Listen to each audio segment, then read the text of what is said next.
ኢራን ሞክሩኝ ተዘጋጅቻለሁ ማለቷ ተሰምቷል። ፋርሶቹ ቤት ስራችንን ጨርሰናል፣ ስትፈልጉ ባፈሙዝ ካልሆነ በዲፕሎማሲ ቋንቋ አናግሩን እያሉ ነው። የኢራን አፈ ጉባኤ ለአሜሪካ ቀይ መስመር አስምረዋል። ትራምፕ ኢራናውያን በጸያፍ ቃላት ተሳድበዋል፣ ተኩስ አቁሙ እያሸለበ ስለመሆኑም ጨምረው ተናግረዋል። የኢራንና የአሜሪካ ውጥረት ወደ ሌላ ምዕራፍ ተሸጋግሯል። በሌላ በኩል ደግሞ ዶናልድ ትራምፕ ፊታቸውን ወደ ግሪንላንድ ስለማዞራቸው ተሰምቷል። አውሮፓ እስራኤል ላይ ጨክኖ ማዕቀብ ጥሏል። የብራሰልስና የቴል አቪቭ ግንኙነት ከቪክቶር ኦርባን ስንብት በኋላ እያበቃለት ይሆን? የበርካቶች ጥያቄ ነው። ግብፅ አዲስ ስትራቴጂን በአባይ ጉዳይ ይዛ ብቅ ብላለች ተብሏል። የሆርሙዝ ጣጣ ለምን ዋጋ እያስከፈላት ነው ሲል ተመድ አስጠንቅቋል። ሰላም ጤና ይስጥልን የተከበራችሁ ውድ ቤተሰቦቻችን፣ በእነዚህ ርዕሰ ጉዳይ ዙሪያ ቆይታ እናደርጋለን። አብራችሁን ቆዩ።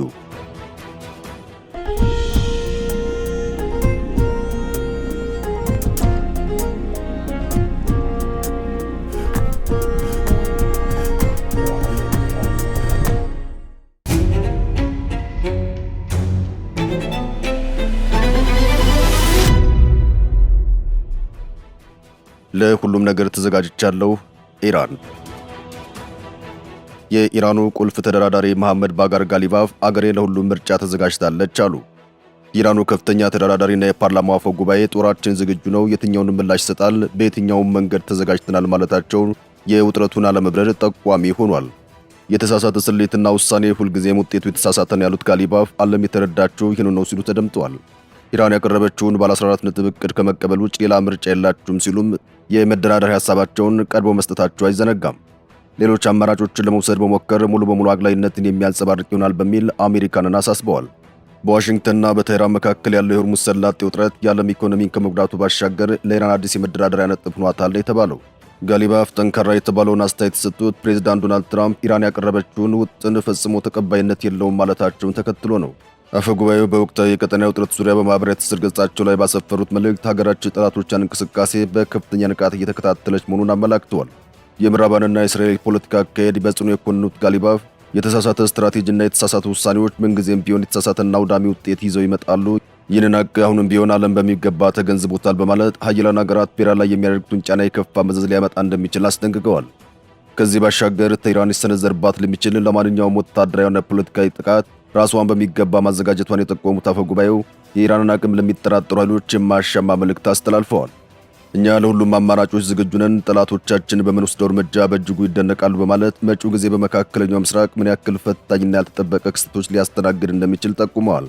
ይህ የኢራን ከፍተኛ ባለስልጣንና ዋና ተደራዳሪ ንግግር በቀጠናው እያንዣበበ ያለውን የለየለት የጦርነት ስጋት ይበልጥ ያረጋገጠና የዓለም አቀፉ ማህበረሰብ ትኩረት በከፍተኛ ሁኔታ ይሳበ ሆኗል።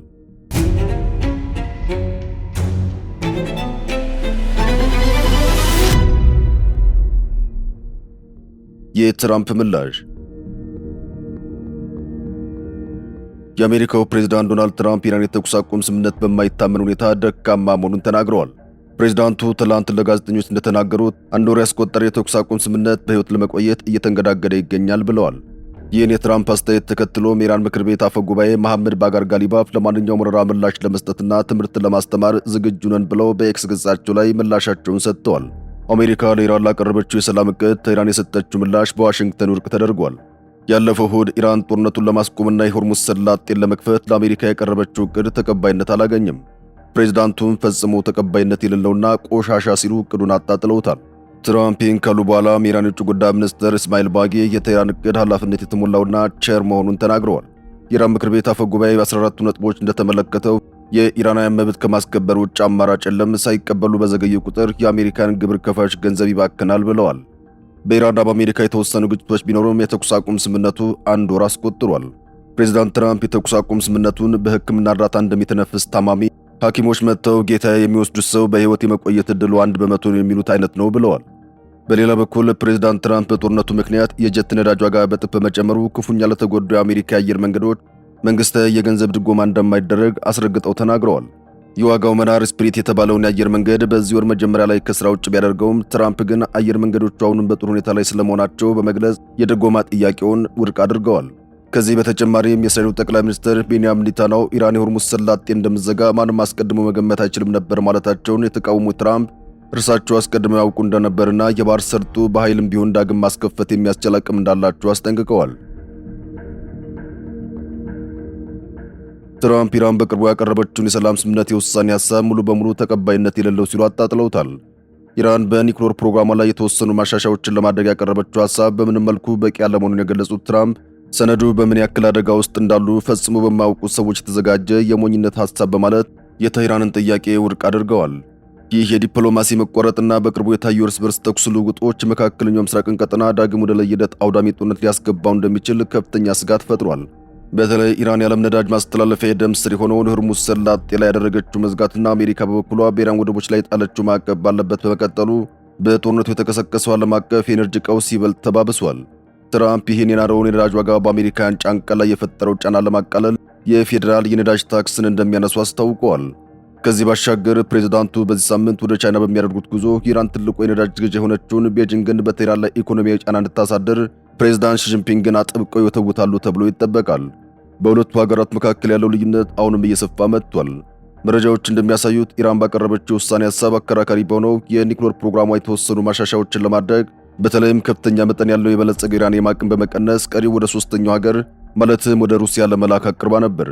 ነገር ግን ትራምፕ ሆኖ የእስራኤል ባለስልጣናት የኢራን የኒውክሌር ቁሳቁሶች ሙሉ በሙሉ ከሀገሪቱ እንዲወጡ ጥብቅ አቋም ይዘዋል። የኢራን ጥያቄዎች በዚህ ብቻ አላበቁም። በሆርሙዝ ሰላጤ ላይ ያላትን ሙሉ ቁጥጥር አሜሪካ በሉዓላዊነት እንድትቀበላት፣ የጦርነት ካሳ እንድትከፍላት፣ ማዕቀቦቿ እንዲነሱና በውጭ የታገዱ ሀብቶቿ እንዲለቀቁ ብሎም በእስራኤልና በሂዝቦላ መካከል ያለው ጦርነት እንዲያበቃ የሚሉ ከባድ ቅድመ ሁኔታዎችን አስቀምጣለች ነው የተባለው። የሆርሙዝ ሰርጥን የመቆጣጠር ጥያቄ ዓለም አቀፉን የነጻ የባህር ላይ ጉዞ የሚጥስ በመሆኑ ተቀባይነት ማግኘቱ የማይታሰብ መሆኑን ባለሙያዎች ይሞግታሉ። ፌብሩዋሪ 28 ከትራምፕ ጋር በመሆኑ ጦርነቱን የጀመሩት የእስራኤሉ ጠቅላይ ሚኒስትር ቤንያሚን ኔታንያሁ በበኩላቸው ጦርነቱ ገና እንዳላበቃ አሳስበዋል። ኔታንያሁ የኒውክሌር ቁሳቁሱ ከኢራን መውጣት ወሳኝ ግብ መሆኑን ጠቅሰዋል። ይህም በድርድር ካልተሳካ እስራኤልና አሜሪካ ዳግም ወታደራዊ እርምጃ ለመውሰድ መስማማታቸውንም ተናግረዋል። በጦርነቱ መጀመሪያ ላይ የኢራኑን ጠቅላይ መሪ ጨምሮ በርካታ የሀገሪቱ ከፍተኛ ባለስልጣናት መገደላቸውን ያስታውሱት ኔታንያሁም የአሁኑ የኢራን መንግስት ቀኖቹ የተቆጠሩ ናቸው ሲሉ ዝተዋል። ጦርነቱን ለማስቆም ፓኪስታን ከሌሎች የቀጠናው ሀገራት ጋር በመሆን የሽምግልና ጥረት እያደረገች ቢሆንም እስካሁን አመርቂ ውጤት አልተመዘገበም። ከዚህ ሁሉ ውጫዊ ጫናና ዲፕሎማሲ ሽኩቻ ጎን ለጎን የኢራን መንግስት በሀገር ውስጥ ያለውን የዜጎች ተቃውሞ በብረት በትር የማፈን ዘመቻውን አጠናክሮ ቀጥሏል። የመንግስትን መረጃዎች ለአሜሪካው ሲአይኤና ለእስራኤሉ ሞሳድ የሳተላይት መረጃ አሳልፈ ሰጥቷል በማለት የከሰሰውን ኢርፋን ሻርኩዛዴ የተባለን ግለሰብ በቅርቡ የሞት ቅጣት ፈጽሞበታል። ባለፈው ወርሃ ጥር ከተነሳው ሀገር አቀፍ የተቃውሞ ሰልፍ ወዲህ የኢራን የፍትህ አካላት ተከሳሾች ራሳቸውን በሚገባ መከላከል በማይችሉበት ዝግ ችሎት ውስጥ የሞት ፍርዶችን በፍጥነት በመተግበር በሀገር ውስጥ ሆነ በውጭ ባሉ ጠላቶቻቸው ላይ የወሰዱትን የጭካኔ እርምጃ እንደቀጠሉበት የሰብአዊ መብት ተሟጋቾች በከፍተኛ አሳሳቢነት እየገለጹት ይገኛል።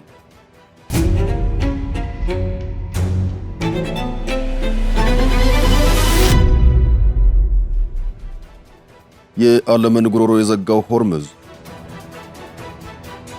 የሆርሙዝ ወሽመጥ በቶሎ ተከፍቶ የማዳበሪያ ምርት በባህረ ሰላጤው መተላለፍ ካልቻለ በሚሊዮኖች የሚቆጠሩ ሰዎች የምግብ እጥረትና ረሃብ እንደሚገጥማቸው አንድ የተባበሩት መንግስታት ድርጅት ባለስልጣን ተናግረዋል።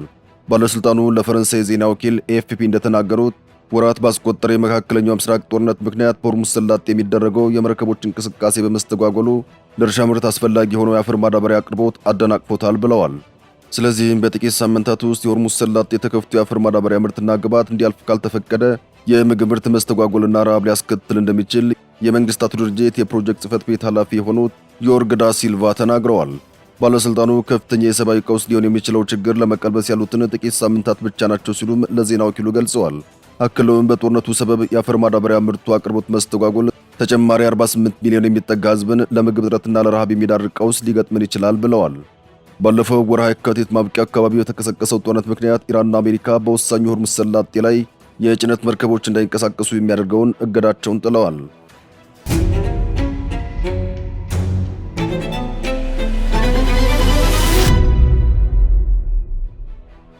የአሜሪካ አዲስ ውጥን በግሪንላንድ ላይ። አሜሪካ አዳዲስ የጦር ሰፈሮችን በግሪንላንድ ለመገንባት ከዴንማርክ ጋር እየተነጋገረች ነው ተባለ። የፕሬዝዳንት ዶናልድ ትራምፕ ግሪንላንድን የመቆጣጠር አሊያም ቦታው ላይ ጠንካራ ጦር የማቋቋም አዲስ ስልት ሊሆን እንደሚችል እየተነገረ ይገኛል። የአሜሪካ መንግስት በደቡባዊ ከፊል ራስ ገዟ ግሪንላንድ አካባቢ 3 የጦር ሰፈሮችን የመገንባት ውጥን ይዟል። ፕሬዝዳንት ዶናልድ ትራምፕ ቻይናና ሩሲያ ግዛቷን ሊጠቀልሏት ይችላሉ የሚል ስጋት አለባቸው። ሪፐብሊካኑ ከተቻለ በሰላም ካልሆነ በጉልበት ግሪንላንድን እንጠቀልላለን ማለታቸው ከአውሮፓውያን ጋር ዲፕሎማሲያዊ ጥረት ውስጥ እንዲገቡ አድርጓቸዋል። ምንም እንኳን ዋይት ሃውስ ዝርዝር ማብራሪያ ባይሰጥም የአሜሪካ ከፍተኛ ተወካዮች ከግሪንላንድና ከዴንማርክ ጋር ከፍተኛ ውይይት እያደረጉ ስለመሆናቸው ተረጋግጧል። ዋሽንግተን ከኮፐንሃገንና ኑክ ጋር የሚደረገው ውይይት በበጎ መንገድ እየቀጠለ መሆኑን አሳውቃለች።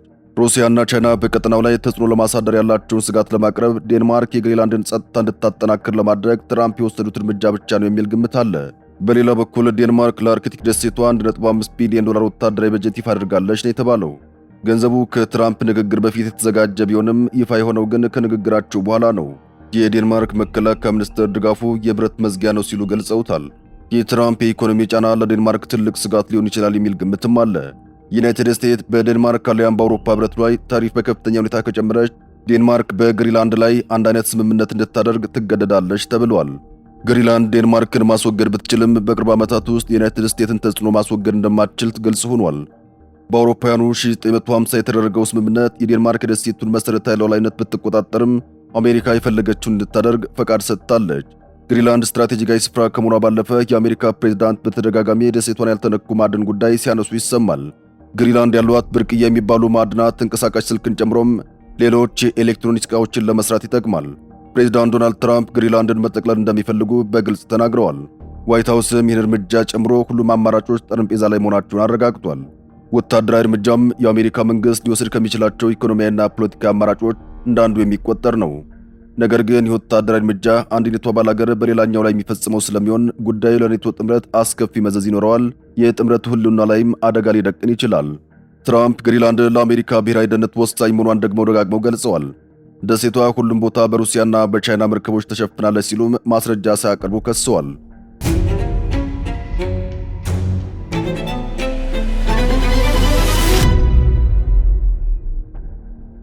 አውሮፓ በእስራኤል ማዕቀብ ጣለች። የአውሮፓ ህብረት በእስራኤል ላይ ማዕቀብ ለመጣል ስምምነት ላይ መድረሱ ታውቋል። ህብረቱ ከእስራኤል በተጨማሪ በሐማስ አመራሮች ላይ ማዕቀብ እንደሚጥል አልጀዚራ ዘግቧል። በእስራኤል ላይ የተጣለው ማዕቀብ እስራኤል በዌስት ባንክ አካባቢ የምታካሄደውን ስፍራ ግንባታ በመቃወም ነው። ከዚህ ቀደም ህብረቱ በተደጋጋሚ ማዕቀቡን ለመጣል ቢሰበሰብም በቅርቡ ከስልጣን በወረዱት በሃንጋሪው ጠቅላይ ሚኒስትር ቪክቶር ኦርባን ምክንያት ሳይሳካ ቀርቷል። የአውሮፓ ህብረት እስራኤል በዌስት ባንክና በምስራቅ ኢየሩሳሌም የያዘችው የሰፈራ ማስፋት እቅድ እንቅስቃሴም የዓለም አቀፍ ህግን የጣሰና ህገወጥ ተግባር ሲል እስራኤልን ኮንኗል። የአውሮፓ የውጭ ተግባር አገልግሎት ዋና ቃል አቀባይ ፒተር ስታኖ በሰጡት መግለጫቸው እስራኤል የቀጠለችው የህገወጥ ሰፈራ ማስፋፋት የሰላም ተስፋዎችንና የሁለት መንግስታት መፍትሄን በእጅጉ እንደሚጎዳ ገልጸዋል። የአውሮፓ ህብረት የእስራኤል መንግስት እነዚህን ውሳኔዎች እንዲቀይር በዓለም አቀፍ ህግ ውስጥ የተያዙ ግዴታዎችን ማክበር ብለውም በያዛቸው ግዛት ውስጥ ያሉ ፍልስጤማውያን ደህንነት እንዲጠብቅ ጠይቋል። በተባበሩት መንግስታት ድርጅት የጸጥታው ምክር ቤት ውሳኔ መሰረት ሁለት ዲሞክራሲያዊ መንግስታት እስራኤልና ፍልስጤም በአስተማማኝና በታወቁ ድንበሮች ውስጥ በሰላም አብረው የሚኖሩበት ሁለገብ ፍትሐዊና ዘላቂ ሰላም በሁለት መንግስታት ላይ የተመሰረተ የአውሮፓ ህብረት ቁርጠኛ መሆኑን ቃል አቀባዩ ተናግረዋል። እስራኤል በአውሮፓውያኑ 1967 በተደረገው የመካከለኛው ምስራቅ ጦርነት የፍልስጤማውያን ግዛት የሆኑትን ዌስት ባንክና ምስራቅ ኢየሩሳሌምን መቆጣጠሯ ይታወሳል። ከዚያ ጊዜ በኋላም ለ700 ሺህ አይሁዳውያን መኖሪያ የሚሆኑ 160 ሰፈራዎችን ገንብታለች። በዌስት ባንክ 3.3 ሚሊዮን የሚጠጉ ፍልስጤማውያን እንደሚኖሩ ይገመታል። አብዛኛው የዓለም አቀፉ ማህበረሰብ እስራኤል እያደረገች ያለውን ስፍራ በዓለም አቀፉ ህግ መሰረት ህገ ወጥ ነው ሲል ይኮንናል። እስራኤልን ግን ይህን ስትቀበል አይታይም። በእስራኤል በተከታታይ የመጡ አስተዳደሮች ሰፈራዎች እንዲስፋፉ አድርገዋል። ይሁን እንጂ ሰፈራን የሚደግፈው የቀኝ ክንፍ አክራሪ ጥምረት የሆነውን መንግስት የሚመሩት ጠቅላይ ሚኒስትር ቤንያሚን ኔታንያሁ ድጋሜ ከ3 ዓመታት በኋላ ወደ ስልጣን መምጣታቸውን ተከትሎም በከፍተኛ ሁኔታ ሰፈራዎች እየተስፋፉ ይገኛል። የጋዛ ጦርነት እንዲሁም ለዚህ ሰፈራዎች መጨመር በር መክፈቱ ተነግሯል። በዌስት ባንክ የእስራኤል መንግስት ፖሊሲን የሚተገብረው የሲቪል አስተዳደር ከፍተኛ ዕቅድ ኮሚቴ ኃላፊና አክራሪ የሚባሉ ሁለት የእስራኤል ሚኒስትሮች ማለትም እስራኤል ካትስና ቤላሌ ስሞትሪች ከ2 ሳምንታት በፊት በመንግስት ጸድቋል ተብሎ የሚታመነውን የሥራ ውሳኔ በይፋ አረጋግጠዋል። የሲቪል አስተዳደሩ በበላይነት የሚቆጣጠሩ የቀኝ አክራሪ ፖለቲከኛ መግለጫም 22 አዳዲስ ሰፈራዎችን ማጽደቃቸውን ጠቅሶ በሰሜናዊ ምዕራብ ባንክ ስማሪያ አካባቢ ሰፈራውን እንደገና ማሳለጥና እንዲሁም በምስራቃዊ ግዛት በኩል የእስራኤልን ግዛት ማጠናከር ይላል። ነገር ግን የተሰራጩት ካርታዎች የዌስት ባንክን ግዛት ሙሉ በሙሉ ሊነኩ እንደሚችሉ ተገምቷል። ባለፈው ዓመት የተባበሩት መንግስታት ድርጅት ከፍተኛው ፍርድ ቤት እስራኤል በያዘቻቸው የፍልስጤም ግዛቶች መቀጠሏ ህገ ወጥ ነው ብሏል። ዓለም አቀፉ የፍትህ ፍርድ ቤት በተጨማሪ የእስራኤል ሰፈራዎች ዓለም አቀፍ ህግን በመጣስ የተቋቋሙና አሁንም እየጣሱ ያሉ ናቸው፣ እንዲሁም እስራኤል ሰፋሪዎቿ ሙሉ በሙሉ ማስወጣት አለባት የሚል ውሳኔን አሳልፈዋል።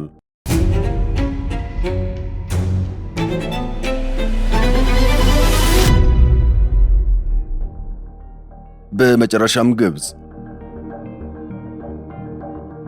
ካይሮ ለአባይ ተፋሰስ ልማት ፕሮጀክት ከ100 ሚሊዮን ዶላር በላይ መመደቧን አሳወቀች። የግብጽ መስኖ ሚኒስትር ባወጣው መግለጫ ይህ ገንዘብ የተመደበው በፕሬዝዳንት አብዱልፈታህ አልሲሲ መመሪያ መሰረት መሆኑን ገልጾም በጀቱ በአባይ ተፋሰስ ውስጥ የሚከናወኑ የልማትና የውሃ አስተዳደር ፕሮጀክቶች ድጋፍ እንደሚውል አስረድቷል። ሚኒስትሩ ሃኒ ሙስሊም እንደተናገሩት ሀገራቸው ከደቡብ የአባይ ተፋሰስ ሀገራት ጋር ከ115 ቢሊዮን ዶላር በላይ የሆኑ የትብብር ፕሮጀክቶችን እየደገፈች ሲሆን ከነዚህም መካከል በፀሐይ ኃይል የሚሰሩ የከርሰ ምድር ውሃ ጉድጓዶች፣ በመሬት ስር የሚገኙ ውሃ ማጠራቀሚያዎች፣ የወንዝ ዳር ልማቶችና የጎርፍ ትንበያ ማዕከላት ግንባታ ይገኙበታል ነው የተባለው። ጨምሮም ፕሮጀክቱ የውሃ መተላለፊያዎችን መቆፈር፣ የውሃ ውስጥ አረሞችን ማስወገድ፣ የውሃ ጥራትና ትንታኔ ማዕከላትን ማቋቋም፣ የቴክኒክ ስልጠና እንዲሁም ስኮላርሺፕ መስጠትን እንደሚያካትት ተናግረዋል። ኬንያና ዩጋንዳን ጨምሮ በደቡብ አባይ ተፋሰስ ሀገራት ውስጥ ከ100 ሚሊዮን ዶላር በላይ በማውጣት እንዲህ አይነት ድጋፍ የሚተገበረው ግብጽ በአባይ ወንዝ ላይ ትብብር የመስራት ፍላጎት ስላላት ነው ብለዋል። የተከበራችሁ ውድ ቤተሰቦቻችን ስለተከታተላችሁን ከልብ እናመሰግናለን። ጤና ይስጥልን።